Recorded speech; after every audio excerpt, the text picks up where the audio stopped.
بسم اللہ الرحمن الرحیم ربی اشرح لی صدری ویسر لی امری واحلل عقدۃ من لسانی ویفقہوا قولی۔ محترم ناظرین، السلام علیکم۔ جب حضرت نوح علیہ السلام گمراہ مشرکین کی ہدایت سے مایوس ہو گئے تو انہوں نے اللہ کے حکم سے کشتی بنانا شروع کی۔ جب وہ مکمل ہو گئی تو آپ نے مومنین کو بلایا جو بہت کم تھے اور ان سے کہا کہ کشتی میں سوار ہو جاؤ، جبکہ قرآن پاک میں سورہ ہود کی آیت نمبر 41 میں ارشاد ہوتا ہے، یہ اللہ کے نام سے چلے گی اور رکے گی، بے شک میرا پروردگار بہت بخشنے والا مہربان ہے۔ اللہ تعالیٰ کی طرف سے آپ کو حکم ہوا، ہم نے کہا کہ اس میں ہر چیز کا جوڑا سوار کرو اور اپنے خاندان کو سوار کرو، سوائے اس کے جس کے متعلق ہمارا قول پہلے گزر چکا ہے۔ آپ نے اہل ایمان کے علاوہ تمام جانداروں کے جوڑے بھی کشتی پر سوار کیے۔ کافی دنوں تک طوفان جاری رہا۔ جب طوفان تھما اور کشتی لنگر انداز ہوئی تو نوح علیہ السلام اور دوسرے صاحبان ایمان کشتی سے نیچے اترے اور کاروبار زندگی میں لگ گئے۔ حضرت نوح علیہ السلام نے گڑھے بنانا شروع کیے۔ آپ مٹی سے گڑھے بناتے اور انہیں لوگوں کے ہاتھوں فروخت کرتے تھے، اور اس سے جو قیمت وصول ہوتی اس سے اپنی زندگی کی ضروریات پوری کرتے تھے۔ ایک دن ایک فرشتہ انسانی صورت میں ان کے پاس آیا اور ان سے بہت سے گڑھے خرید لیے اور ان کی قیمت ادا کی۔ پھر اس نے ایک ایک گڑھا لے کر آپ کے سامنے توڑنا شروع کر دیا۔ آپ کو اس کا یہ عمل ناگوار گزرا۔ کچھ دیر تو آپ کی دیکھتے رہے، لیکن جب وہ باز نہ آیا تو آپ کے صبر کا بندھن ٹوٹ گیا اور اس سے فرمایا، اے شخص، تو یہ کیا کر رہا ہے؟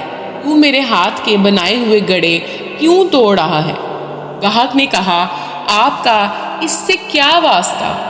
یہ گڑھے میں آپ سے خرید چکا ہوں اور اس کی قیمت ادا کر چکا ہوں، اب یہ میری ملکیت ہے، میں انہیں توڑوں یا پھوڑوں تو آپ کو کیا اعتراض ہے؟ حضرت نوح علیہ السلام نے کہا، یہ درست ہے، تو نے یہ گڑھے خریدے ہیں، لیکن یہ بھی حقیقت ہے کہ میں نے ان کو بنانے میں بہت مشقت کی ہے۔ اگرچہ انہیں بیچ چکا ہوں، پھر بھی میں اپنے ہاتھ کی بنی ہوئی چیز کو یوں تلف ہوتا ہوا نہیں دیکھ سکتا۔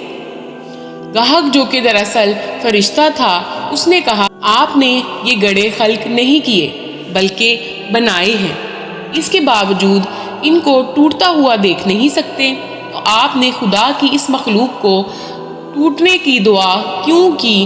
حضرت نوح علیہ السلام نے یہ بات سنی تو آپ رونے لگے۔ آپ کے شب روز رونے میں بسر ہونے لگے۔ آپ نے اتنی نوحہ زاری کی کہ لوگوں نے آپ کا نام ہی نوح رکھ دیا، جس کے معنی ہے نوحہ زاری کرنے والا۔ محترم ناظرین، ہم سب کو بھی اللہ تعالیٰ کے اس پیارے پیغمبر کے واقعے سے یہ سبق سیکھنا چاہیے۔ ہم میں سے بہت سے لوگ ایسے ہیں کہ جن کے پاس تھوڑی سی دولت آ جائے تو وہ غرور و تکبر میں مبتلا ہو جاتے ہیں اور اپنے ارد گرد کے لوگوں کو حقارت کی نظر سے دیکھنا شروع کر دیتے ہیں۔